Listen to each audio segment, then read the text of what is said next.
누가복음 8장. 그 후에 예수께서 각 성과 마을에 두루 다니시며 하나님의 나라를 선포하시며 그 복음을 전하실세 12 제자가 함께하였고, 또한 악귀를 쫓아내심과 병고침을 받은 어떤 여자들 곧 7 귀신이 나간 자 막달라인이라 하는 마리아와 헤롯의 청지기 구사의 아내 유한나와 수산나와 다른 여러 여자가 함께하여 자기들의 소유로 그들을 섬기더라. 각 동네 사람들이 예수께로 나와 큰 무리를 이루니 예수께서 비유로 말씀하시되, 씨를 뿌리는 자가 그 씨를 뿌리러 나가서 뿌릴새 더러는 길가에 떨어짐에 밟히며 공중의 새들이 먹어버렸고, 더러는 바위 위에 떨어짐에 싹이 났다가 습기가 없으므로 말랐고, 더러는 가시떨기 속에 떨어짐에 가시가 함께 자라서 기운을 막았고, 더러는 좋은 땅에 떨어짐에 나서 100배의 결실을 하였느니라. 이 말씀을 하시고 외치시되, 들을 귀 있는 자들은 들을지어다. 제자들이 이 비유의 뜻을 물으니 이르시되, 하나님 나라의 비밀을 아는 것이 너희에게는 허락되었으나 다른 사람에게는 비유로 하나니, 이는 그들로 보아도 보지 못하고 들어도 깨닫지 못하게 하려 함이라. 이 비유는 이러하니라.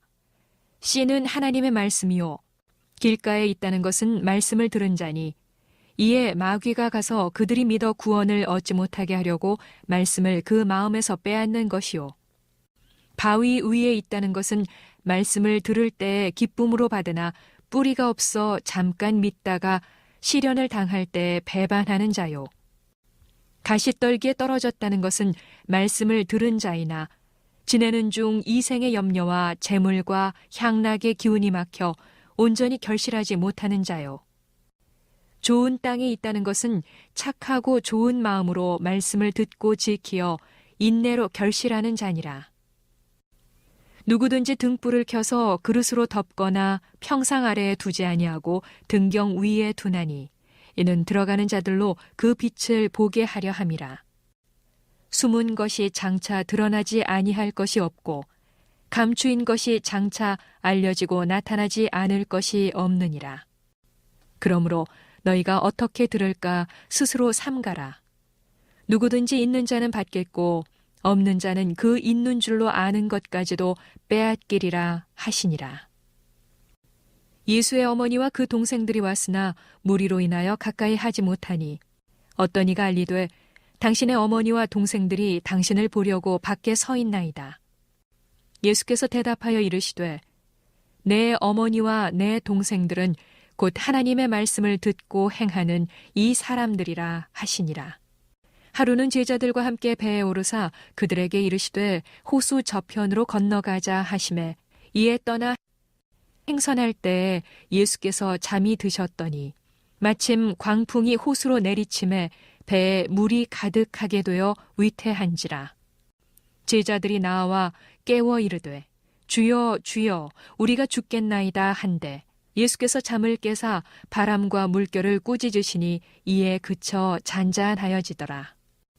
제자들에게 이르시되, 너희 믿음이 어디 있느냐 하시니, 그들이 두려워하고 놀랍게 여겨 서로 말하되, 그가 누구이기에 바람과 물을 명함에 순종하는가 하더라. 그들이 갈릴리 맞은편 거라사인의 땅에 이르러 예수께서 육지에 내리심에 그 도시 사람으로서 귀신 들린 자 하나가 예수를 만나니, 그 사람은 오래 옷을 입지 아니하며 집에 거하지도 아니하고 무덤 사이에 거하는 자라. 예수를 보고 부르짖으며 그 앞에 엎드려 큰 소리로 불러 이르되, 지극히 높으신 하나님의 아들 예수여, 당신이 나와 무슨 상관이 있나이까? 당신께 구하노니 나를 괴롭게 하지 마옵소서 하니, 이는 예수께서 이미 더러운 귀신을 명하사 그 사람에게서 나오라 하셨음이라.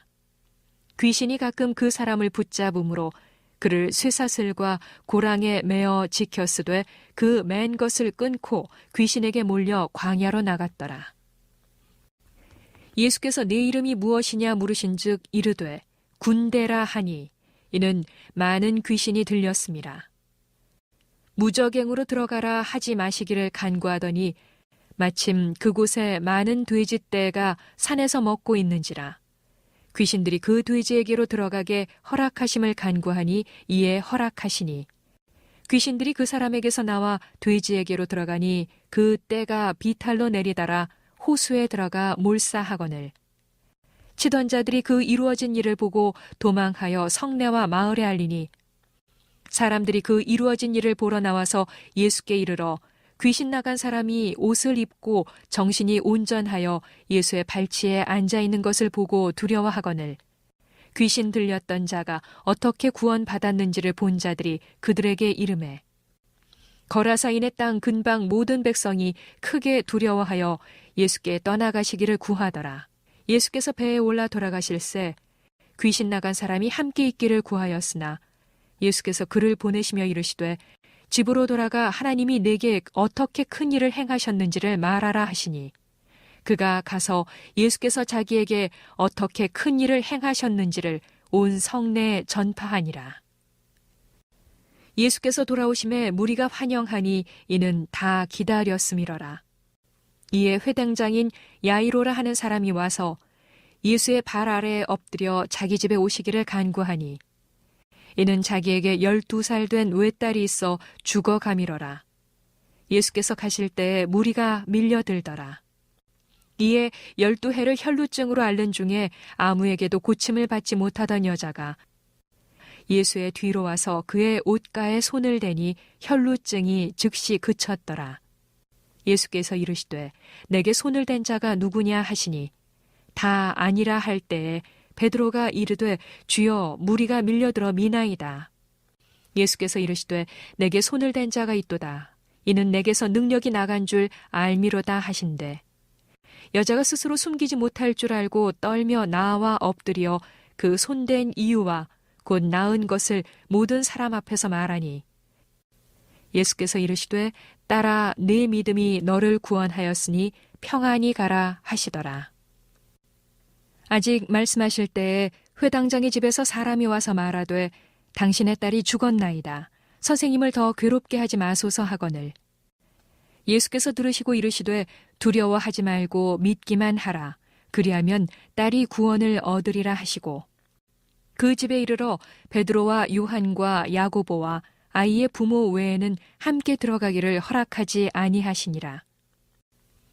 모든 사람이 아이를 위하여 울며 통곡하매 예수께서 이르시되 울지 말라. 죽은 것이 아니라 잔다 하시니 그들이 그 죽은 것을 아는 고로 비웃더라. 예수께서 아이의 손을 잡고 불러 이르시되 아이야 일어나라 하시니 그 영이 돌아와 아이가 곧 일어나거늘 예수께서 먹을 것을 주라 명하시니 그 부모가 놀라는지라. 예수께서 경고하사 이 일을 아무에게도 말하지 말라 하시니라. 그리스도의 능력으로 삶의 어떤 어려움 속에서도 승리하는 복된 하루가 되기를 주님의 이름으로 축원합니다. 오늘은 흔들리지 않는 믿음이라는 제목으로 말씀을 전하겠습니다. 우리는 우리의 인생이 잔잔한 호수 위에 순항하는 배처럼 평탄한 인생이 되기를 원합니다. 하지만 현실은 그렇지 않지요. 맑은 햇살이 비추는가 싶더니 갑자기 몰아치는 바람에 금방이라도 뒤집힐 듯 위태로운 순간을 우리는 맞이하게 됩니다. 마치 거센 바람과 파도가 몰아치는 바다 한가운데 놓인 작은 배처럼 우리는 때로는 속수무책으로 흔들리며 두려움에 휩싸이곤 합니다. 오늘 우리가 함께 나눌 말씀에도 바로 이러한 상황에 처한 제자들이 있습니다. 예수님과 제자들이 배를 타고 갈릴리 호수를 건너던 중 갑자기 거센 폭풍우가 몰아닥칩니다. 갈릴리 호수는 그 지리적 특성상 예측하기가 너무나 어렵습니다. 잔잔해졌다고 하더라도 갑자기 심한 바람이 불어 폭풍이 온 것처럼 그렇게 어려움을 닥치게 합니다. 어부 출신인 잔뼈가 굵은 제자들이었지만 그들이 겪은 폭풍우는 자신들의 생명을 위협할 만큼 엄청난 위력이 있었습니다. 성경에서 바다는 종종 혼돈과 위험, 인간의 힘으로는 어쩔 수 없는 영역을 상징합니다. 제자들은 평소 예수님을 선생님이라고 하며 예수님의 권위를 인정하였지만 거센 폭풍우 앞에 예수님의 그 권위를 인정하기보다 자신의 상황을 돌파하기 위하여서, 살아가기 위하여서 두려움에 휩싸인 나약한 한 사람으로 변할 뿐입니다. 오늘의 말씀을 좀 더 깊이 이해하기 위하여서 이 말씀의 이야기를 따라가며 몇 가지 중요한 점을 살펴보겠습니다. 먼저 우리가 주목할 것은 예수님께서 제자들에게 호수 저편으로 건너가자라고 말씀하셨다는 것입니다. 이는 단순히 배를 타고 이동하는 것을 넘어 제자들에게 새로운 경험과 믿음의 시험의 자리로 이끄시려는 의도가 있다는 것입니다. 때로는 하나님께서 우리를 편한 곳으로 인도하는 것이 아니라 새로운 곳으로 인도하곤 합니다. 그 어려움이 우리를 힘들게 하고 어떻게 헤쳐나갈 수 있을까, 그러한 어려움에 처하기도 합니다. 그러나 주님께서는 그 많은 어려움 중에서도 우리를 인도하시고 함께 하십니다. 그렇게 예수님과 제자들이 배를 타고 가는 동안 예수님께서는 피곤하셨는지 잠에 드십니다.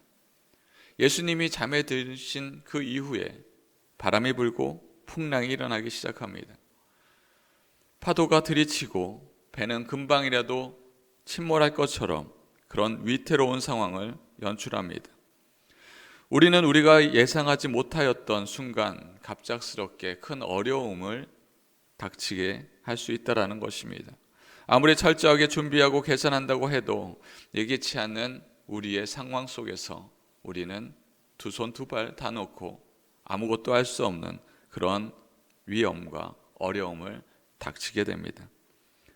그런 어려움에 닥치자 제자들은 잠든 예수님을 깨우기 시작합니다. 우리를 살려주십시오. 우리에게 도움을 주십시오. 예수님께서 일어나 바람과 물결을 꾸짖으십니다. 그렇더니 즉시 그 풍랑은 잔잔해집니다. 예수님의 권능은 자연 만물도 순응하는 하나님의 능력입니다. 우리의 힘으로 도저히 감당할 수 없는 문제라 할지라도 하나님 앞에, 예수님 앞에 굴복하지 않을 그런 위험은 없습니다. 우리의 어려움을 단번에 해결해 주실 수 있습니다. 그러나 우리가 여기에서 주목할 것은 예수님께서 그 풍랑을 잔잔케 하신 이후에 제자들에게 하신 말씀입니다. 제자들에게 너희 믿음이 어디 있느냐라고 말씀하십니다. 제자들은 예수님의 놀라운 권능에 두려워하며 저분이 누구이기에 자연들도 이렇게 순응하는가라고 물었습니다. 이는 위기의 순간에 여실히 드러나는 제자들의 믿음 없음이 보여지게 됩니다. 예수님의 정체성에 대한 중요한 질문을 던지는 것이지요. 그들은 예수님을 능력 있으신 분, 하나님이 보내신 선지자라고 인식했지만 여러 가지 어려운 상황에 닥치게 되면 예수님을 온전히 바라보는 것이 아니라 나의 어려움과 괴로운 상황 속에서 이것을 건져내실 그런 분을 찾을 뿐입니다. 예수님이 누구인지, 진정한 예수님이 어떠한 분이신지를 볼 수 있는 눈이 없었던 것입니다. 오늘의 본문 말씀은 우리의 삶의 폭풍 속에서 예수 그리스도가 우리의 안전한 피난처 되심을 분명하게 보여주고 있습니다. 그러나 우리가 주목해야 할 것은 제자들의 폭풍 속에서 두려움에 휩싸이는 그런 것이 아니라 우리와 함께 하시는 분이 누구인지 온전히 알며 비록 우리의 삶 속에 폭풍이 몰아친다 할지라도 그 폭풍 속에서 우리와 함께 하시는 예수님을 의지하는 것입니다. 예수님은 너희 믿음이 어디 있느냐라고 물으시며 그들의 믿음이 없음을 지적하셨습니다. 우리 모두가 여러 가지 어려움과 폭풍이 몰아닥칠지라도 우리는 두려움에 휩싸이는 것이 아니라 우리와 함께 하시는 예수님을 온전히 붙들어야 합니다. 오늘날 우리의 삶은 끊임없이 몰아치는 예측 불가능한 폭풍과 같습니다. 경제적인 어려움과 건강의 문제, 또한 관계의 갈등 등 여러 가지의 문제들이 다양한 형태로 우리의 삶을 위협합니다. 삶의 폭풍 중에서 가장 먼저 기억할 것은 우리와 함께 계시는 분이 바로 주님이라는 사실입니다. 어려움에 압도당하기보다 우리와 동행하시는 예수님을 바라보며 온전히 믿음으로 신뢰하며 나아가야 합니다. 어려움에 직면할 때에 낙심하거나 포기하거나 두려움에 휩싸이는 것이 아니라 그 주님을 바라보십시오. 주님께 기도하십시오. 주님과 함께 하심을 바라본다면 우리는 두려움과 공포가 아니라 주님이 함께 하시는 단단함과 신뢰함으로 살아가게 됩니다. 그럼에도 불구하고 우리에게 두려움이 닥칠 때 주님이 우리에게 주시는 그 은혜를 기억하십시오. 과거에 하나님께서 베푸셨던 놀라운 은혜와 도우심을 기억하며 현재 어려움 속에서도 여전히 하나님의 은혜가 함께 하심을 기억해야 합니다. 또한 그럼에도 불구하고 괴로움과 폭풍의 상황이 끝나지 않는다면 우리의 믿음의 사람들을 돌아보십시오. 서로 격려하고 지지하며 함께 어려움을 이겨내 나아갈 수 있습니다. 우리의 믿음은 혼자서 지켜나갈 수 없습니다. 우리의 믿음의 동역자를 돌아보며 함께 격려하며 기도할 수 있어야 합니다. 어떠한 상황 속에서도 하나님의 주권을 인정하고 그분의 선하신 뜻을 신뢰하는 믿음의 태도를 가질 때 우리의 생각과는 다른 어려운 상황들이 닥칠지라도 주님께서 우리를 지켜주시고 인도하심을 알고 신뢰를 행하며 나가기를 원합니다. 사랑하는 성도 여러분, 제자들은 예수님과 함께 배에 있었음에도 불구하고 몰아치는 폭풍우를 보며 자신과 함께하는 예수님이 누구인지 망각하였습니다. 단지 지금의 어려움에 건져달라고 나약한 아이만 있었을 뿐입니다. 우리는 폭풍을 잔잔케 하시는 예수님의 놀라운 권능을 기억하며 어떤 상황 속에서도 흔들리지 않는 믿음으로 우리를 구원하신 예수님의 십자가를 바라보아야 합니다. 신학자 칼바르트는 하나님의 말씀은 언제나 새롭고 언제나 능력이 있다라고 강조하고 있습니다. 오늘 우리가 들은 이 말씀은 우리의 삶 속의 폭풍우 속에서 아무것도 할 것 없어, 아무것도 할 수 있는 우리의 능력이 없어서 두려움에 떨고 괴로워하는 것이 아니라 우리와 함께 하시는 분이 누구인지를 온전히 바라볼 때 비록 이 어려움이 나의 믿음과 나의 상황을 집어삼킨다 할지라도 나와 함께 하시는 주님 때문에 이 모든 어려움이 쉬이 지나갈 것을 믿으며 온전함으로 나의 상황과 나의 믿음을 지키기를 원합니다. 비바람이 몰아치더라도 흔들리지 않는 믿음으로 주님만을 붙들고 살아가는 저와 여러분들이 되기를 주님의 이름으로 축원합니다.